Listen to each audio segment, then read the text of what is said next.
फिर 7 प्लीज आप क्वेश्चन करिएगा।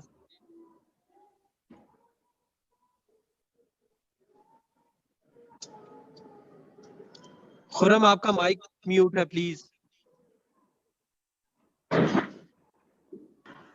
जी मेरा बाबर साहब आपसे सवाल ये है कि पाकिस्तान ने जब बॉलिंग शुरू की तो 50 पे उनके 3 खिलाड़ी आउट हो चुके थे, तो उसके बाद क्या आपने मैच को इजी ले लिया कि इतना ज़्यादा स्कोर बन गया?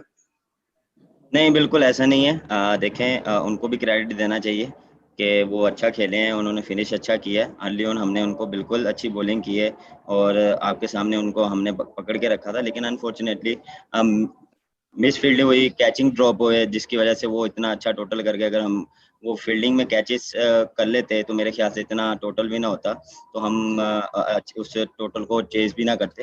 तो बिल्कुल ये देखें, हर मैच में आप कुछ ना कुछ सीखते रहते हैं। आप कभी कभार बॉलिंग भी एक टाइम पे आके, बिल्कुल आप कैसे ही कह रहे हैं, थोड़ी सी बॉलिंग वैसी नहीं हुई जैसे शुरू में हुई थी, लेकिन मेरे ख्याल से क्रेडिट उनको भी देना चाहिए, उन्होंने अच्छा फिनिश किया।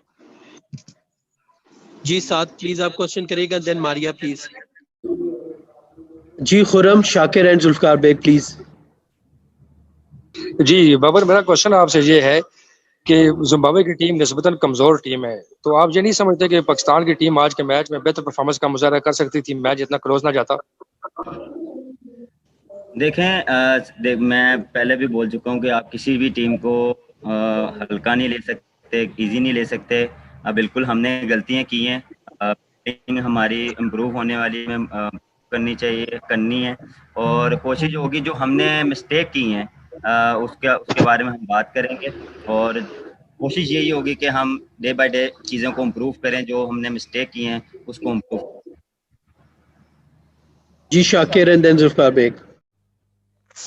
Okay, Kumran Shehzad. Kuram Shehzad. Yeah, welcome to Pakistan. My question is that what are your main players which you think that they will perform better against Pakistan, because you know Pakistan is the strong side? I can't really pick on any player because it can be anyone's store, and whoever is going to get an opportunity to perform is going to be important that they carry the team, and they put up performances that win us matches, because our main focus is to start winning